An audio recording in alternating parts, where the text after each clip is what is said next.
জানলে অবাক হবেন, সৌদি আরবের সিভিল অ্যাভিয়েশন থেকে একটি খবর প্রকাশ হয়েছে। সেটি হচ্ছে উড়ন্ত বিমানে একজনকে 12,400 রিয়াল জরিমানা করা হয়েছে। একদম আজগবি মনে হতে পারে, কিন্তু না, এই খবরটা একদমই সত্য। দেখুন, এই খবরটা দেওয়ার আগে আপনাদের একটা ছোট্ট খবরে নিয়ে যাব। সেটা হচ্ছে জেদ্দাতে 12 জন ইয়েমেনিকে গ্রেপ্তার করেছে সৌদি আরব পুলিশ। কারণ তাদের মূল টার্গেট ছিল সৌদি আরবে ভিক্ষাবৃত্তি। তারা বিভিন্ন ছোট ছোট বাচ্চা বা মহিলা বা ফ্যামিলির সদস্যদের দিয়ে সৌদি আরবের জেদ্দা শহরে বিভিন্ন জায়গায় ভিক্ষাবৃত্তি করাতো। সেক্ষেত্রে সৌদি আরব পুলিশ তাদেরকে গ্রেপ্তার করেছে এবং তাদেরকে কঠোর শাস্তির আওতায় আনবে ইতিমধ্যেই। হতে পারে 10 বছরের জেল কিংবা 10 থেকে 15 হাজার রিয়াল জরিমানা।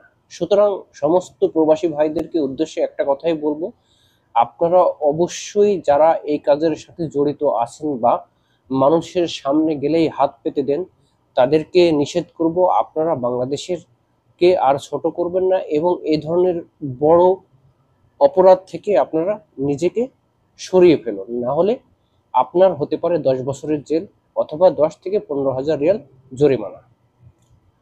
এবং দেখুন, উড়ন্ত বিমানে 12,400 রিয়াল জরিমানা। এক্ষেত্রে এটি যে নিউজটা প্রকাশ পেয়েছে সেটা হচ্ছে সৌদি গ্যাজেটের একটা হেডলাইন্সে।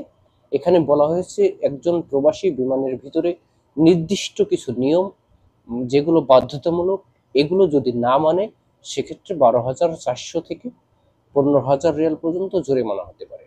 ঠিক তেমনই কাজ করেছে একজন প্রবাসী ভাই। বিমান যারা কর্তৃপক্ষ আছে বা বিমানের যারা হোস্ট আছে, তাদের নির্দেশনা অনুযায়ী সিট বেল্ট সহ অন্যান্য যেসব নিষেধাজ্ঞা সেটি তারা অমান্য করেছে। এক্ষেত্রে তাকে 12,400 রিয়াল জরিমানা করেছে বিমান অ্যাভিয়েশন। সুতরাং সমস্ত প্রবাসী ভাইয়েরা সাবধান, কারণ এখন আপনি ওপরে থাকেন আর নিচে থাকেন, আপনাকে জরিমানা দিতে হবে। সৌদি আরবের নতুন আইন প্রবাসীদের পক্ষে কোনো সময় বিপক্ষে, এখনো অনেক কড়াকড়।